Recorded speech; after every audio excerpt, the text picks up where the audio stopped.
Views expressed during Impact Café are those of the panelists and do not represent the views of Franklin Energy or AM Conservation.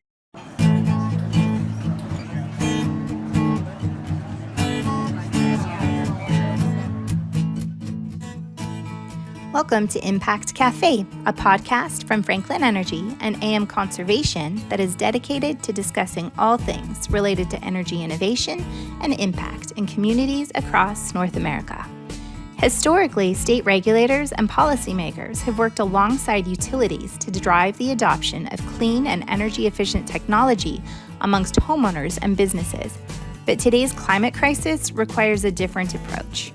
The federal government has stepped forward with bold programs and tax incentives to accelerate the energy transition. On today's episode, we bring together industry experts David Terry, Executive Director of the National Association of State Energy Offices, Michelle Grancy, Director of the State of Minnesota Energy Office, and Rory Christian, Chair of the new Public Service Commission and CEO of the New York State Department of Public Service. They discuss how the recent federal investment is impacting state governments, regulators, and utilities nationwide. Join us to learn how federal funding is shaping the future of clean energy. Enjoy the show.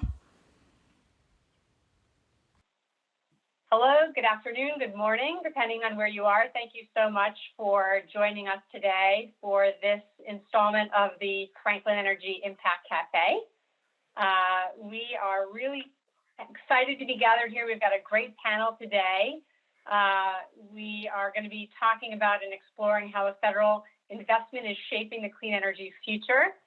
This should prove to be pretty informative and engaging, as many of our topics have been in the past, and you can always find the prior recordings of the Impact Cafe, and of course this one will be posted to our website as well and available in a podcast version.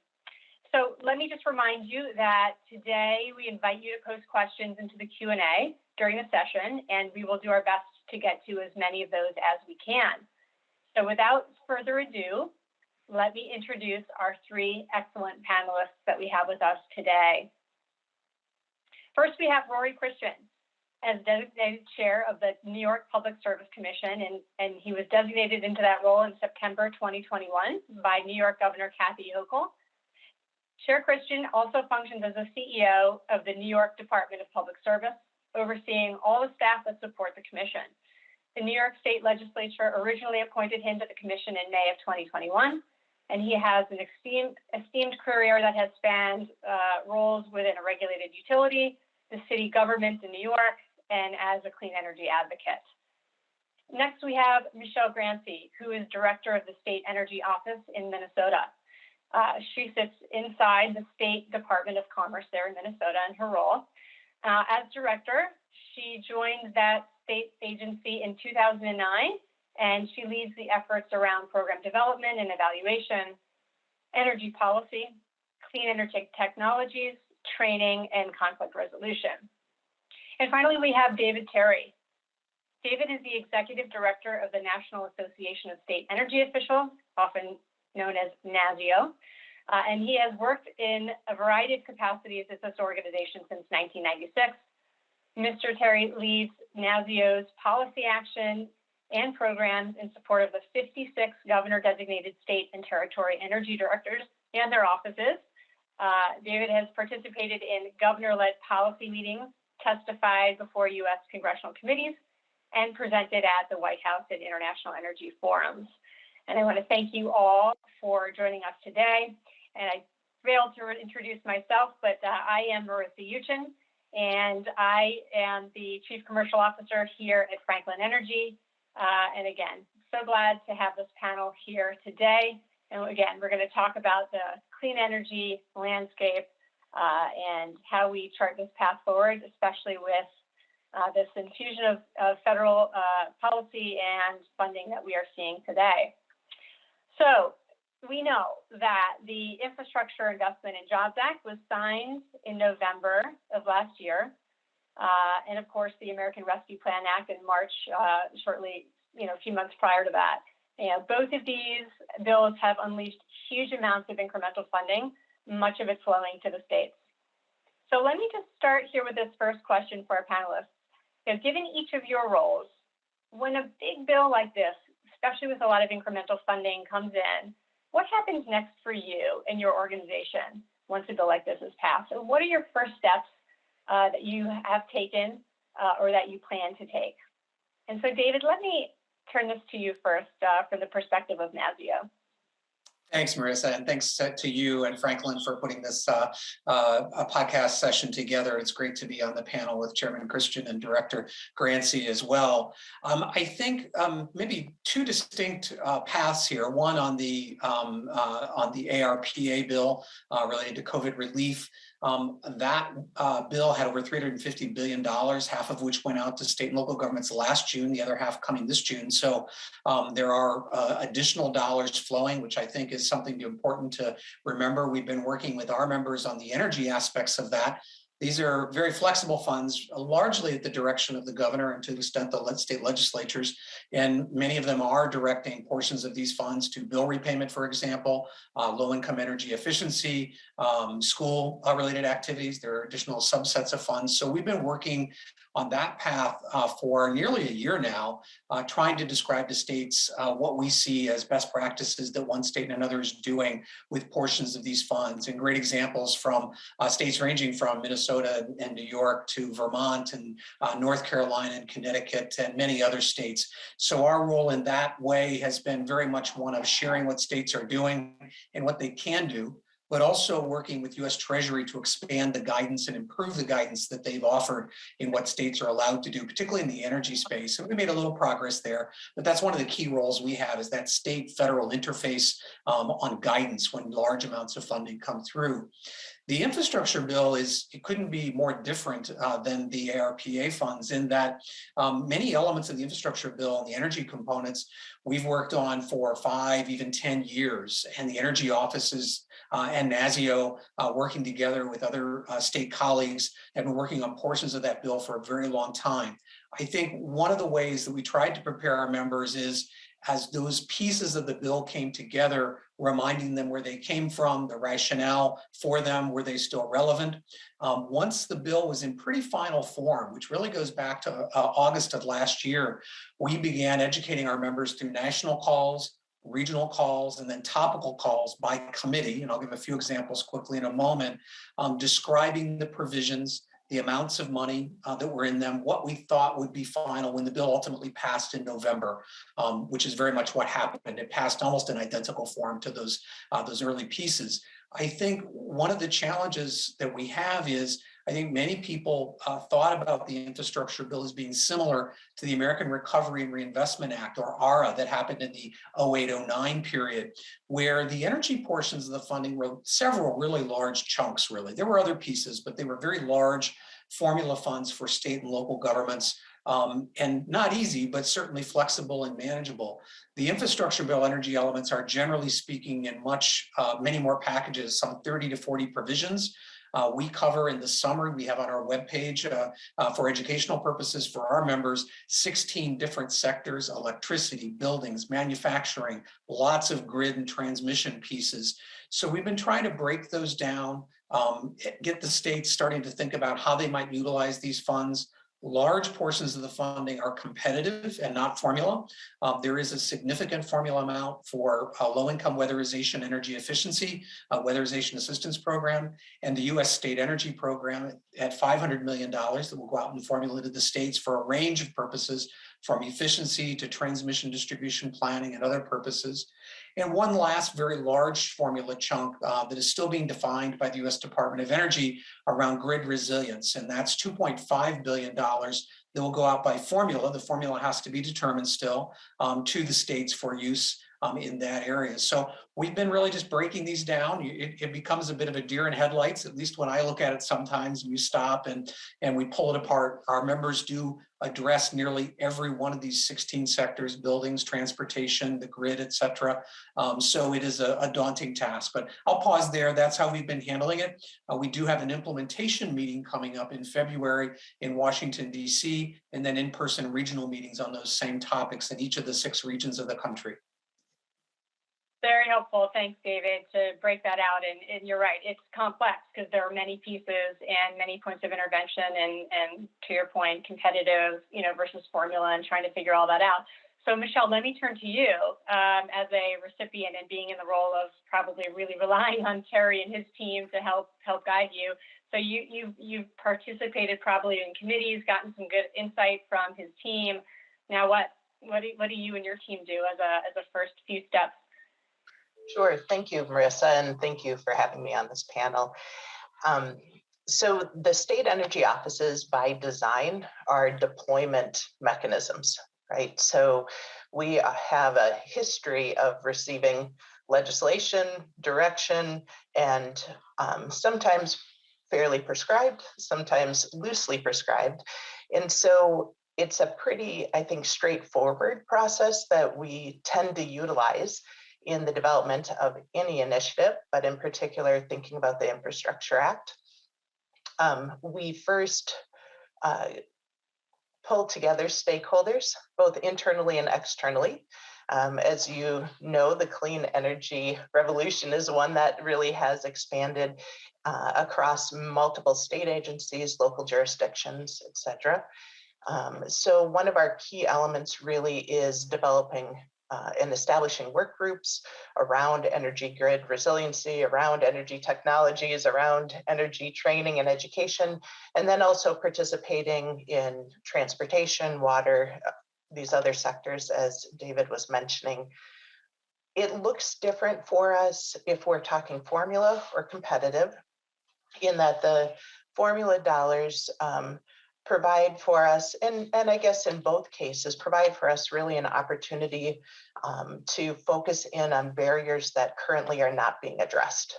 So for instance, with weatherization, when the ARPA funds came in fast form for our office through a LIHEAP transfer or low income home energy assistance program transfer, we more than doubled the funding that we historically have at a time in which there's contractor shortages and supply chain issues. So one of the key pieces for us has been looking into flexibilities around that funding to address barriers that we otherwise wouldn't be able to address. So one example being, we have a small pilot program in the remediation of asbestos insulation.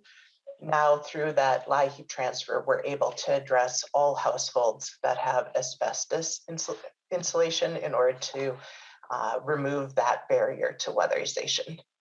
With the infrastructure, we have some more time, though it seems like it's just going very quickly, to really look at ways with weatherization that we can stabilize funding. One of the challenges with that program is that funding will increase significantly and then drop and increase and drop.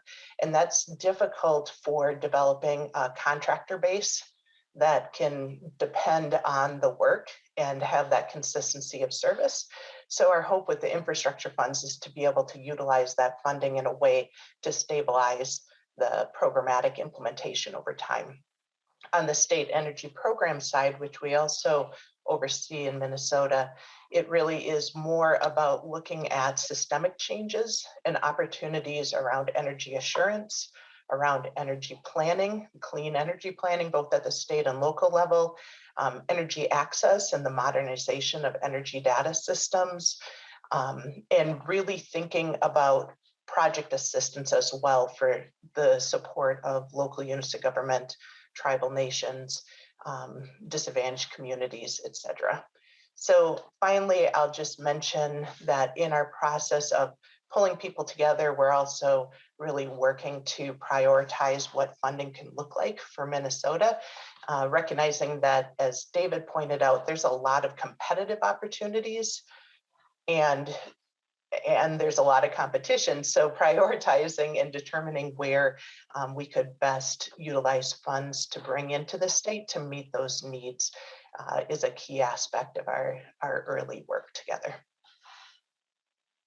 No shortage of work for sure. Let me ask, just out of curiosity, when this kind of money comes in, do you remain the same size team that you were before, or are you able to add capacity to your team? Because that's a lot that you mentioned.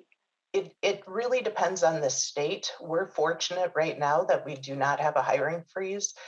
State energy offices tend to run very lean. So if you have an expert in an area, you have one expert in that area.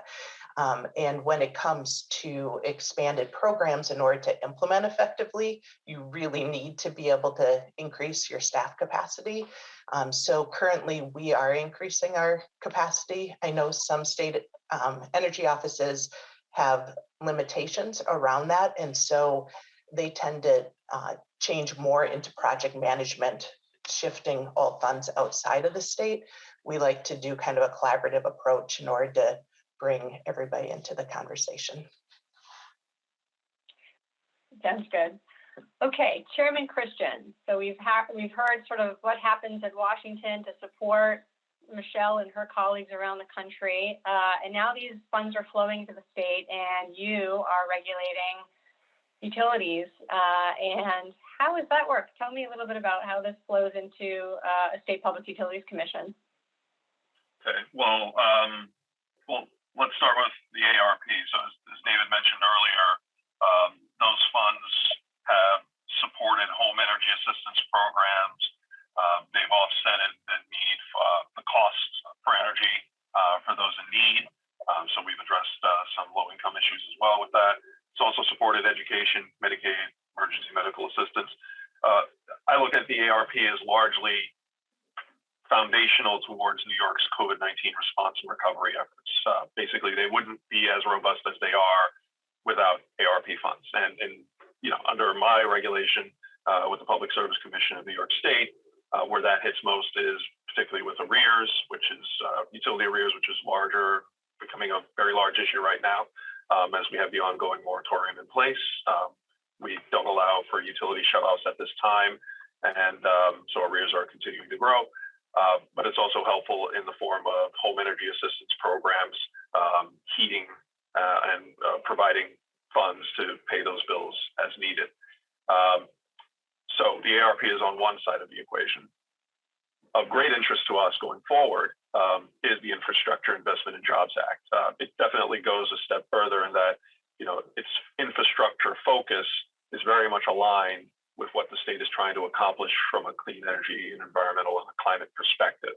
As many of you may know, New York has some fairly aggressive goals.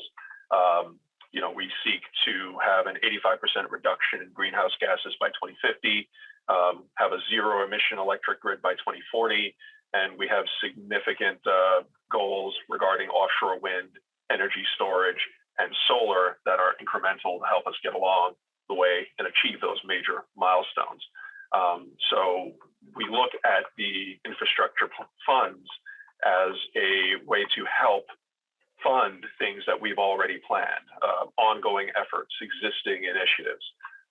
Case in point, the Infrastructure Investment and Jobs Act is supporting investments in electric vehicles. We recently approved, we the PSC, an EV Make Ready program, incentivizing the deployment of over, 50,000 charging ports throughout the state. This would be both public and private, largely public. And this would represent a 10-fold increase in non-residential charging ports by 2025. That's pretty significant. And this is infrastructure we need, not just to ensure that as consumers purchase these EVs, they have a place to charge, but it fits in well with our larger overall plan for integrating renewables and having that diverse, flexible grid, ensuring that all consumers are part of that. So in addition to that, from the energy perspective, we also regulate communications to some degree. And one of the main things that we're also using the IIJA funds for is expanding the broadband network in the state. We're all experiencing this now, using broadband from our homes outside of work, ensuring that we have reliable high-speed internet access is critical. And, Terry and I were just talking earlier about some of the struggles he's experiencing. We'll catch up on that later, Terry. But funds are definitely being put forward towards providing high-speed internet access, particularly in rural communities that currently go without. And in addition to providing those funds to build out the infrastructure, we're also putting funding towards lowering the cost. Internet high-speed internet currently at the low end is around $60 a month in New York State. And with funds available through the federal government, we're able to provide an incentive to lower that cost to about $30 a month, a $30 incentive to cut the cost in half roughly. And this is in addition to additional incentives to purchase computers, laptops, tablets for those in need. And of course, this is all income eligible. So if you're a recipient of SNAP benefits, WIC, if you live in affordable housing, you're pretty much eligible to receive these funds. So these funds go a long way in both helping build the infrastructure we need for the future, but also bridging the divide between disadvantaged communities and those who already benefited from many of these improvements over the years. So these funds go a very long way towards improving the lives of all New Yorkers and creating a more equitable environment for everyone. And they're very much welcome and appreciated. No, I mean, it's a great example of, a state that has a very clear roadmap from a policy perspective. When funding like this comes along, I mean, you're ready to go because you've done that planning in advance, which is really interesting. It made me think when you were talking about those existing programs or policies, really, Chair Christian and Michelle, I'm curious your perspective on this too. With various forms of funding available, so Chair Christian, you regulate the utilities, they run efficiency programs, they have ratepayer funds, there may be tax credits available. Michelle, in your state, you'll be putting out incentive dollars, I'm sure, to get customers to participate in programs or augment WAP, as we've been talking about the weatherization program. So how do we make this work? When this infusion of money comes in, how do we stack these benefits in a way where it really drives that participation that we want to see and the change and the progress that we want to see? Well, I want to I'm thinking back to my experience with ARA funds, which I try not to think about too often. But I compare that to what we're going through today. And a lot of that, we had to develop the projects from the ground up. We had to be pretty prescriptive in what we were doing, and then we had to use the money in a pretty constrained amount of time. So it wasn't as easy to spend the money, even though there was lots of it going around. It was very difficult to utilize. So I'd say first off, the best thing for us is ensuring that we're flexible in how we can use the funds, that there's flexibility built into the funding. The more flexible it is, the easier it is to move from one program to another, to adapt over time. This funding isn't coming in, one lump sum dropped in our hands and we get to use it as we see fit. It's going to be trickling in over time, and being able to course correct as projects move forward and we learn from those experiences, I think is essential for any program as it evolves. We may discover that we need to invest more funds in a particular housing class, and we may need that flexibility to adapt and change and take that into account. And then, most importantly, time. I know there was a deadline with our money that created, I won't speak to specific projects, but that created some less than ideal circumstances in terms of project selection. Ensuring that there's time to both use the money and plan with the funds. I think those are some very important criteria to think about with whatever funding is available to us and what may come in the future. Michelle, your thoughts on that? Yeah, I would second everything that Chair Christian just said. In particular, the timing factor is an extremely important one as we're thinking about utilizing infrastructure funds in a way that's more equitable than perhaps any funding previously. True stakeholder engagement takes time. Mm-hmm. There's multiple folks you can call in a moment and receive lots of insights for, but if we truly are going to utilize this funding in such a way that addresses true barriers and engages communities, the time factor is going to be imperative. One example that I'll utilize that is really not a product of the Infrastructure Act, but will assist in this, is that Last year, there was the Conservation Improvement Program in Minnesota. After years of stakeholder engagement, was revised, innovated to what's now called the ECO Act, and that includes provisions on all levels.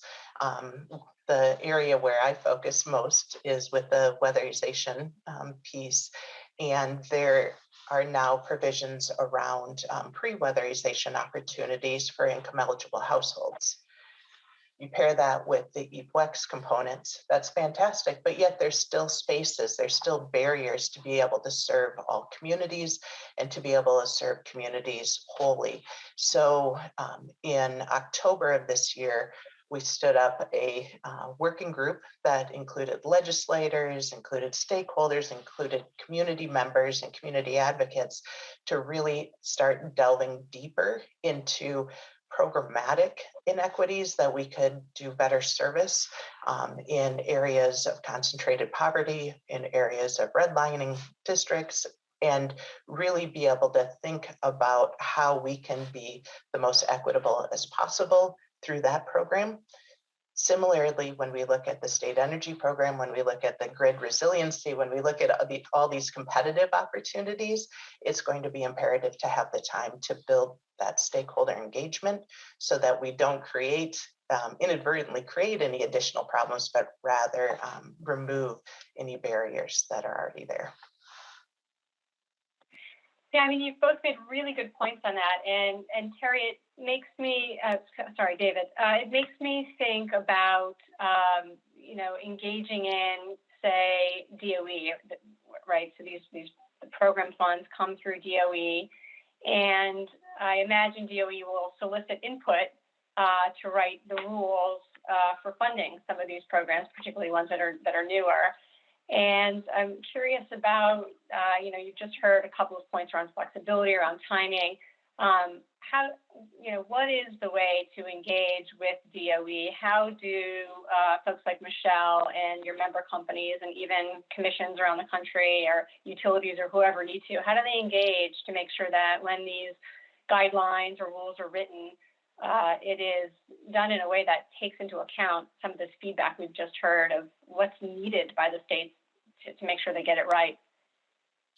Great question, Marissa. I think a couple of ways that we do it. First and foremost, we're proactive about it. We've collected at a high level a number of the recommendations, certainly not least of which are the kinds of ideas that Michelle just put forward, which we see as a very high priority about giving the time to strategize and use the funds strategically for communities, for sectors of the economy related to energy that are underserved or overlooked for one reason or another. And I think that's a key recommendation we've provided. Flexibility for the states, at least for the funds that they receive or would compete for, is another piece. Every state and community has a different set of needs, and I can give a lot of examples, but there's just such variation on the ground of what people need, how the money is used, and how it can be used best. And I think that flexibility is key. So we're proactively providing that on the sort of the bigger picture items.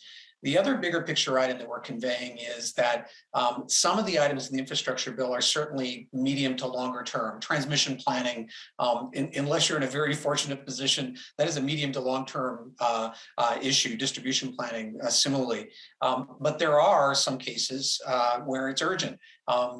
Having a school that's efficient and has quality indoor air quality and allows students to get back to school for a variety of reasons, not just COVID, but just normal healthy classroom conditions.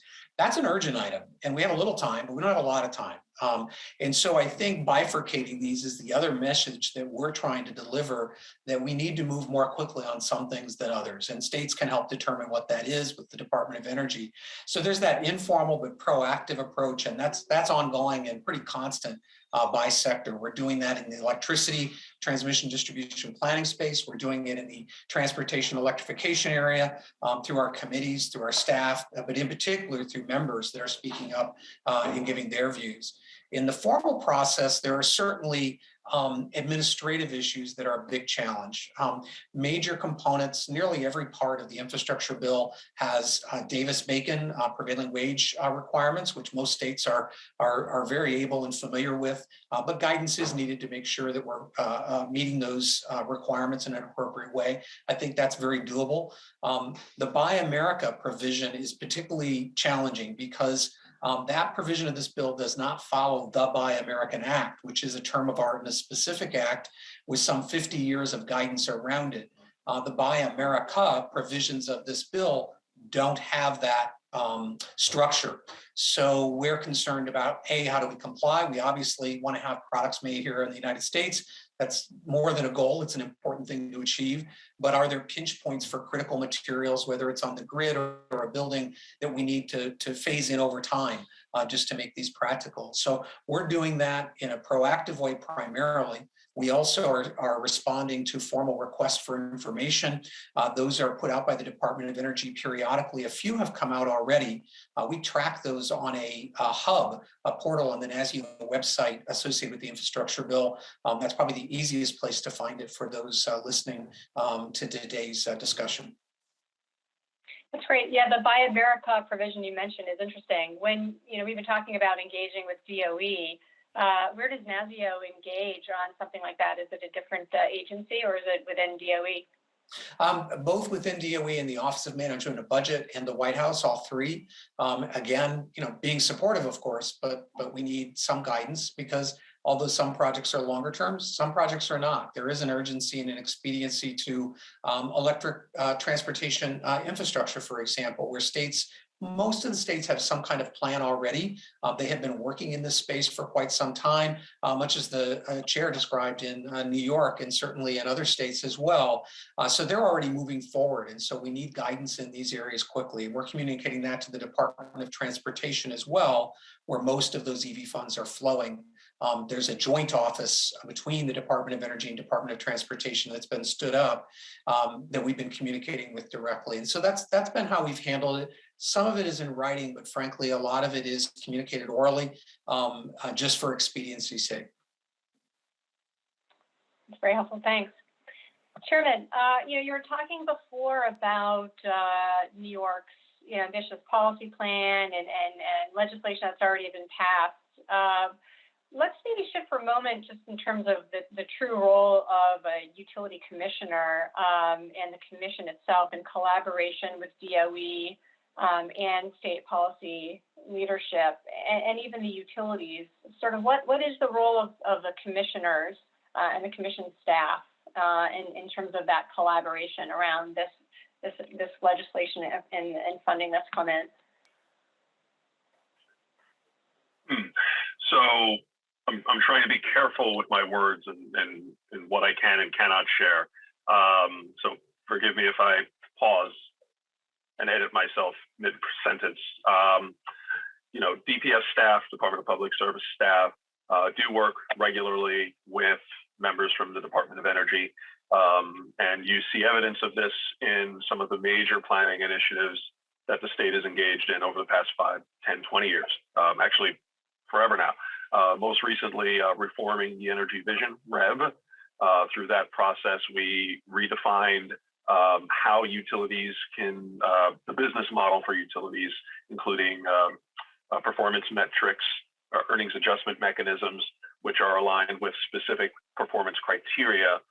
And this is a transition and a shift from the traditional cost of service rate making, where it's simply, this is what you need to invest in the grid, you'll be paid that amount. Now it's, are you achieving these specific performance metrics? Great, we'll provide you some additional compensation as a result. And that's important in that, there was a recognition, and this recognition was built through conversations with DOE and others, that if we're going to move forward with these goals of increasing penetration of renewable energy, increasing use of distributed energy resources by residential and commercial customers, and essentially transitioning the grid from one that's built on a foundation of centralized fossil fuel stations to a grid that's largely distributed, where individuals can both take from the grid and provide back, that wholesale transition requires more than simply little bit of technology and communications. It requires a complete rethinking of how we regulate, how we compensate, and how we work and interact with the utilities. And I would say that the DOE has been a part of that process. And that's just one example of the many things that we do with the DOE. But I would be remiss if I did not mention, our collaboration with other agencies.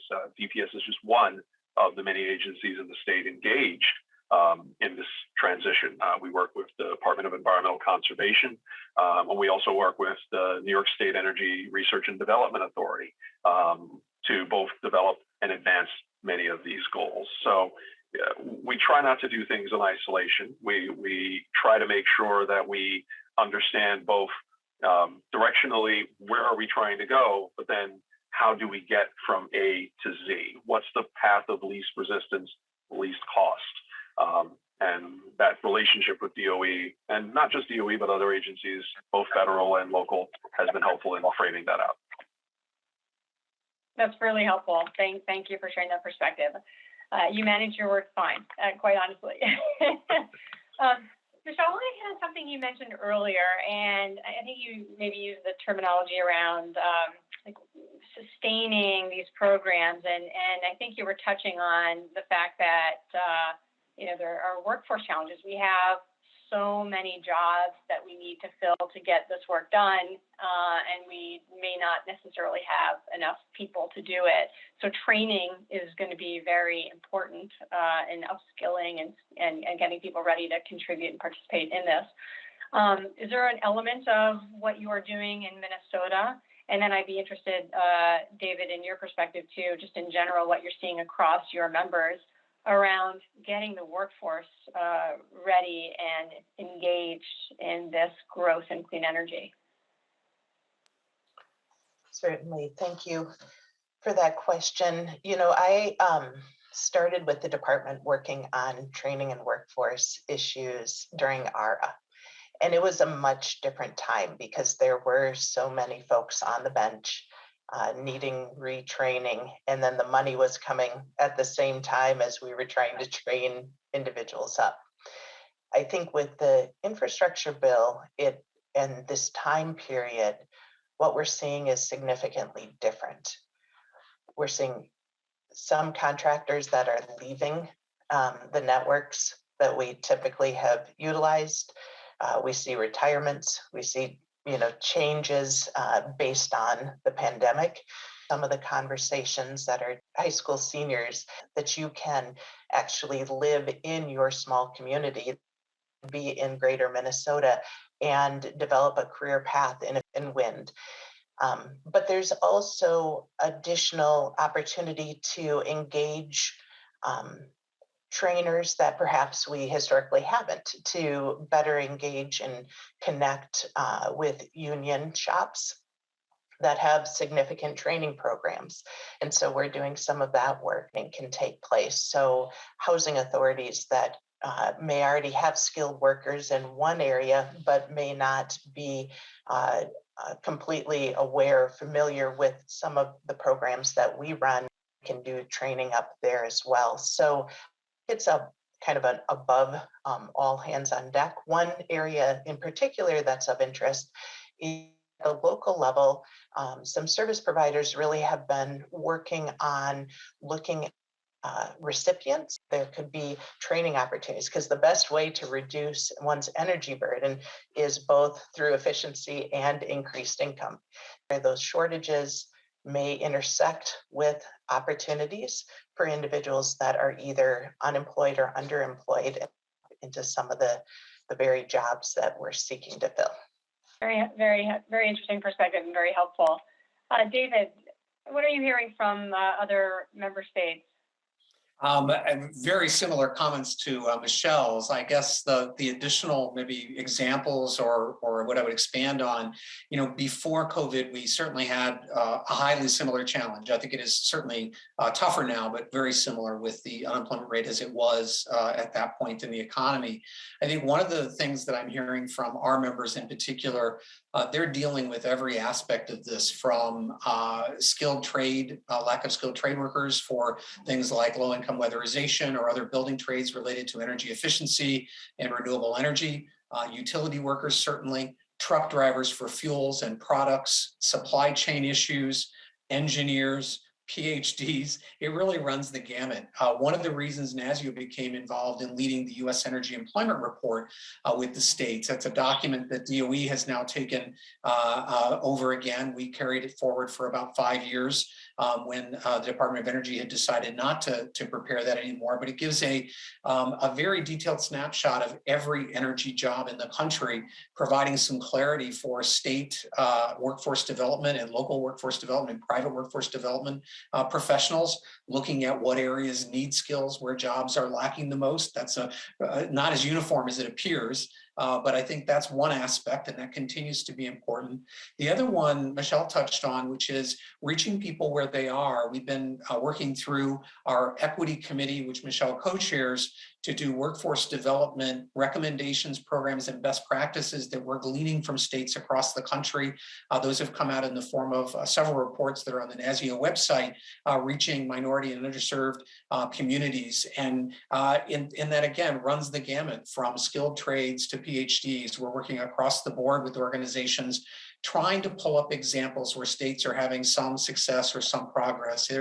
There is no silver sort of bullet to this. It is going to be a protracted problem. And I think that's maybe the key item. The last thing I would say on this, and I think it's an important one, and I guess for those people who need to have their skills upgraded, if you will, so that they can have their incomes upgraded and have a better quality of life, better standard of living, I think that's an important area to address. And I do hear that from our members frequently. And that can fall, again, into the skilled trades areas of buildings with drivers, but also certainly for entrepreneurs and innovators that are in university, students that are in university. Our member from Mississippi has a really amazing program, Inclusive Innovation, working with energy innovators at the bachelor, master's, and PhD level in Mississippi at historically Black colleges and universities to help them go from innovator to entrepreneur. And I think that's a neat example where that's a workforce that and an economic opportunity that nobody was paying attention to. And we need to repeat that over and over again. So those are solution sets. There aren't a lot of easy ones, but I think those are places we see as opportunities. I guess the last thing I would say is clearly the private sector is leading in training, and I think we do need to find better ways to partner with them. I think historically we have a pretty good track record with our electric and gas utilities. I think they've been proactive. Some of the energy services companies proactive, but I'm sure there's more we can do in that space. And one of the places that NASEO has been thinking about and begun talking with our members about are increasing the partnerships between state energy offices and state labor departments. We have some great examples in a number of states, and we think there might be some more fertile ground there. Excellent. I really love to hear about that. Okay, for the audience, just a reminder, if you have questions, put them in the Q&A and we will continue to source them. So thanks for those who have so far. Touching on the job pieces, and we started to get to the point of, how do we engage and serve diverse and disadvantaged communities? Many states certainly have passed legislation or put in place policy initiatives to emphasize the need to really include underserved residences and small businesses in this energy transition and drive employment opportunities there. We know the Biden administration has rolled out Justice 40, which is a really critical element of all of this policy and spend that is coming out of the administration. There are many important objectives tied to that. I'm wondering if you might each just touch on how states can take advantage of this. Like, how are you starting to see, and how do we make sure that we really see Justice 40 take hold from the federal government and down into at the state level? Do you want to start maybe, David? Sure, happy to start with that. I think first and foremost, calling people's attention to it was important. We need to move on to action. I think from a state energy office, NASEO perspective, that attention has been going on for now a number of years, and states are acting. I think one of the ways with regard to the infrastructure bill and just federal funding in general is setting metrics, whether it's Justice 40 metrics or environmental equity metrics. There, I think, are a range of metrics to be addressed. both in terms of how money is deployed for projects, but also measuring where we are, and how we reach communities and how we prioritize those. So some metrics around that are important, and I think others can speak to that probably better than I can. I think the other piece is to recognize something that Michelle said earlier, that real stakeholder engagement takes a little time, and I think one of the important metrics here is who are states or private companies for that matter reaching out to, and how are they reaching out to them, and what are they hearing back? Are they listening to those opportunities? And that's a different, maybe that's not a metric, but it's a different measure. And then setting ourselves on a more aggressive timetable to reach a particular goal. And I think we need to set some collective goals from the federal government, from state governments. A great way to do that would be some sort of a challenge from various agencies, say from the Department of Energy. Maybe there's a state private sector DOE challenge around reaching Justice 40 goals with some specific objectives in different areas. I think that would be a great way to bring visibility to it. And maybe it's not a mandate, but hold people accountable to the goals that they said that they were going to make. I think those are some ways that I'm hearing from our members' suggestions. That's a little meat around it. I'm paraphrasing their comments, but to me, that would be a great start at this. We do have some recommendations pending. We're developing through our equity committee and our board that we're going to share with the Department of Energy in early February in that regard, just to kind of get the ball rolling. Yeah, it's really well said. I mean, stakeholder input, I think it'll be iterative as the guidelines get developed around this and the metrics. It's important, and it shouldn't be just sort of done and fixed. I think it ought to be iterative. Chairman, I mean, certainly stakeholder input is a huge part of any kind of regulatory development, but in particular, how is Justice 40 factoring into what you're looking at, and how you're guiding and leading the activities in the state for your agency? Well, first, I think it's important to highlight, the passage of the Climate Leadership and Community Preservation Act, the CLCPA in New York State. Much of the goals that we're striving to achieve are founded in that act, and they are inclusive of the Justice 40 principles. One key consideration is that embedded in the law, 40% of the benefits from investments we're going to be making in clean energy must accrue in disadvantaged communities. Now, we haven't fully defined what disadvantaged communities are just yet. If it's too broad, then it's the entire state.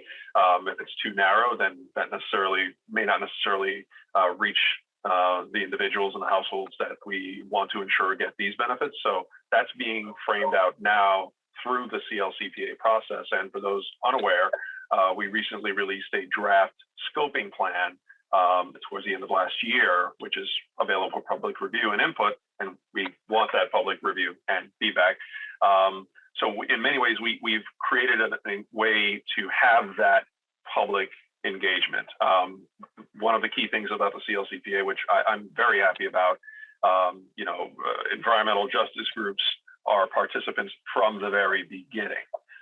So oftentimes you'd have a law passed and only at the end, once it's being implemented or before it's finally coming before the legislator, will the environmental justice community have an opportunity to opine on it. The CLCPA has changed that entirely, and now from the very beginning, they are framing the direction of what we're trying to accomplish. So I think that's a huge accomplishment in New York, and really reinforces what Michelle has been saying earlier about getting involvement early and often. This is not a one-year process. This is a multi-year process that will continue on for a very long time. And the scoping plan is just one of the many things that will be developed as a result. But one of the things that I think is important on workforce development in particular, it's important to recognize organizations and outfits that have been engaged in this space and understand, this is not something we're just trying to figure out. But in New York, I can speak to two organizations, for example, Sustainable South Bronx and Green City Force, that have done a lot from the workforce development perspective to educate and train and have individuals be placed in high-paying, long-term employment opportunities. And I'm willing to bet money Franklin has engaged with one, if not both of those organizations over the years. And I think the key thing is, it's one thing to have these organizations exist, train individuals, get them aware of the opportunities, but it's another thing to, train these individuals and then have no work. We in New York are trying to send as many signals as possible that there are opportunities here. It's not just we have this lofty goal of 2050 achieving these various metrics. We have these intermediate goals as well, and specific targets for specific sectors. The governor just recently announced her efforts on electrification to electrify 1 million homes and have another million be made ready for electrification at some point in the future.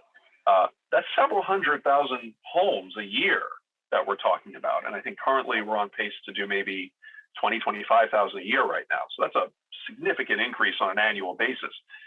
We're going to need a labor force to meet that need. And, everyone from, to what David was saying earlier, from, field labor individuals to go into homes and actually do the work, analysts, PhDs, and everything in between. So, in addition to creating the workforce, sending the signals that it's needed, we're trying to create an environment, a holistic environment where once it's all happening, the benefits are also equitable and not concentrated on any one particular group. Thanks, Sherman. Michelle, Justice 40, how is that factoring into all the good work that you and your team are doing? Yeah, so I really appreciate both Chair Christian's and David's comments. I would say that New York is kind of a shining example of legislation around Justice 40, and that's fantastic. I think in Minnesota, while we don't have that specific type of legislation, there is some really strong work being done across the state in relationship that's been taking place for a number of years now, in having formal tribal consultations with the 11 sovereign nations that share geographic borders with Minnesota. There's more to be done, obviously there and in other communities that Justice 40 really is meant to support. And one of the areas that we've been pursuing is a community energy collaborative, because there's really two things that are really striking me right now. One is reciprocity.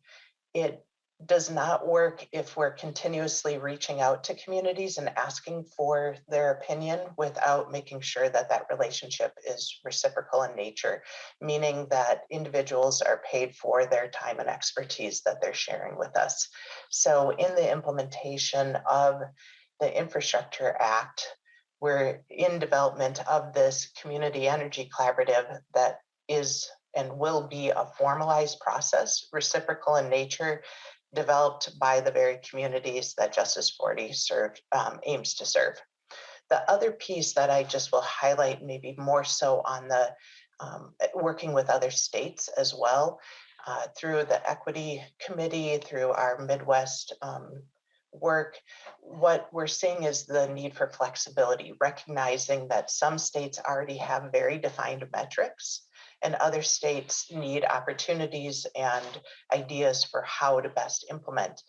And depending on the funding, just to get really brass tacks for a minute, I think it's important for flexibility too, in order to be able to incorporate measures in an effective way. So for instance, we recently, as of January 5th, launched a Solar for Schools program.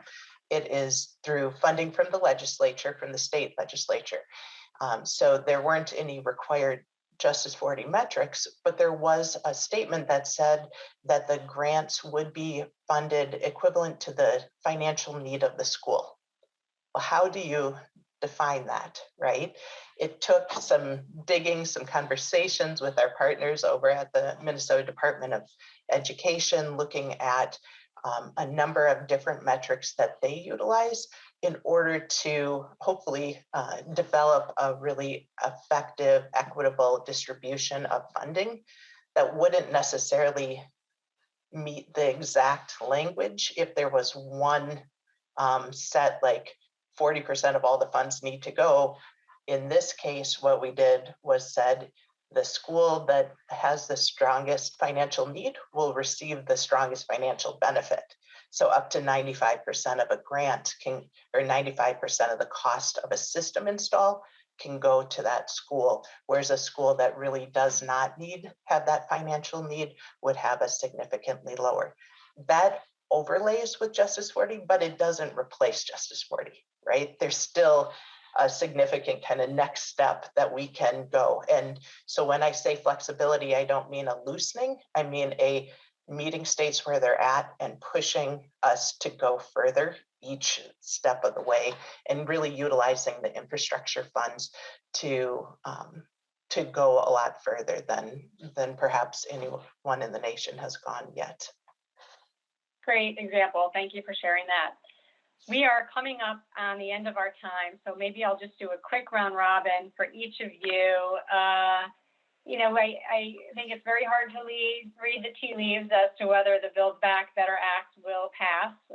It changes day to day.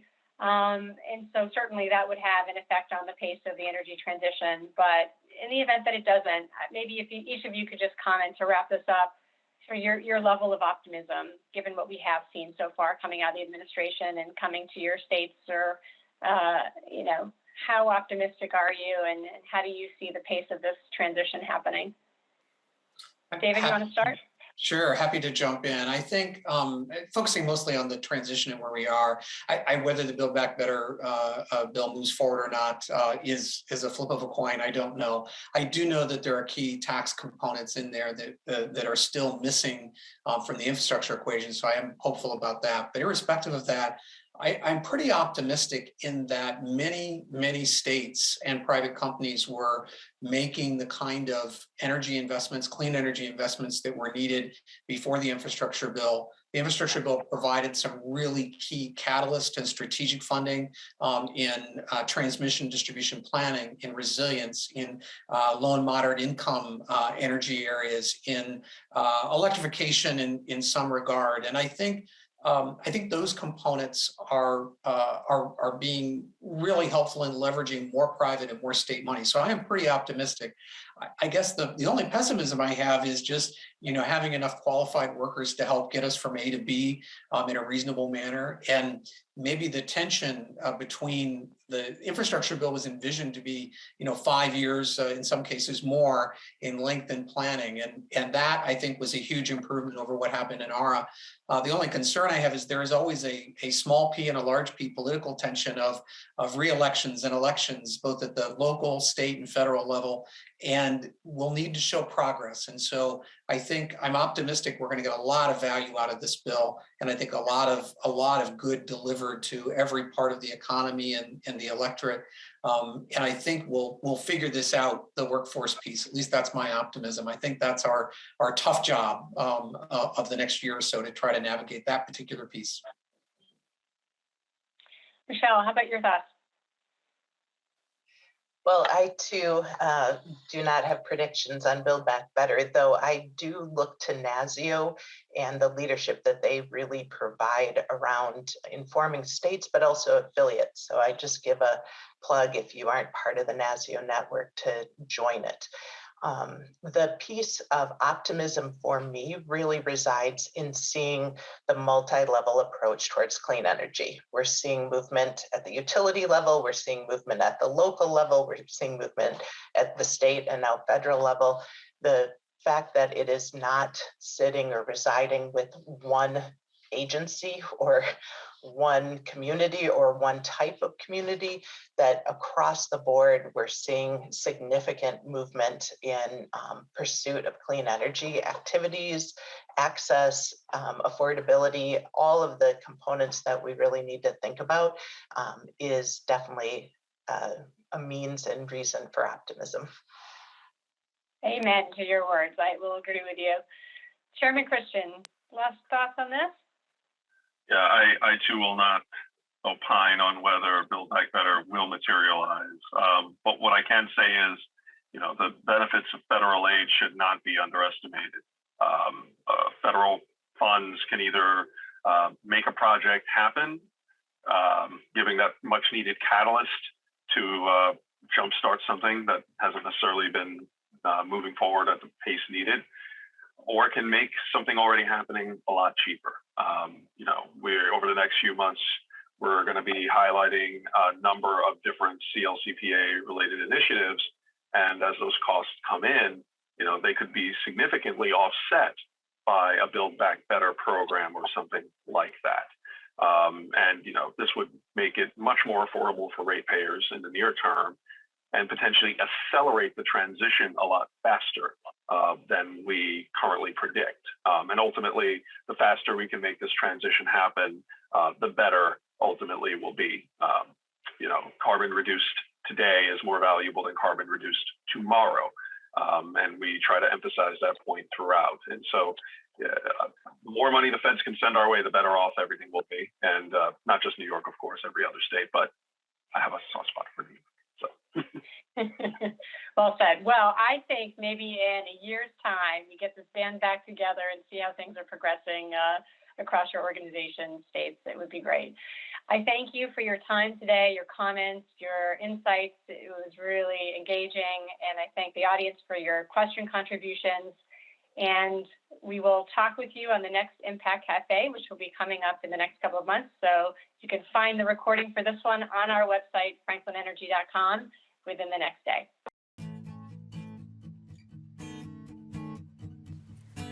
Thank you for joining us for Impact Cafe. Franklin Energy delivers more than 100 turnkey energy efficiency and grid optimization programs for utility partners across North America. We work alongside our sister company, AM Conservation, who manufactures and supplies more than 300 energy efficiency and water conservation products. We help our energy partners achieve their goals with solutions implemented by more than 1,300 energy experts. Watch out for our next Impact Cafe to join our ongoing conversation. To make sure you're always a part of the conversation, follow Franklin Energy on LinkedIn and Twitter for updates. See you at the next Impact Cafe.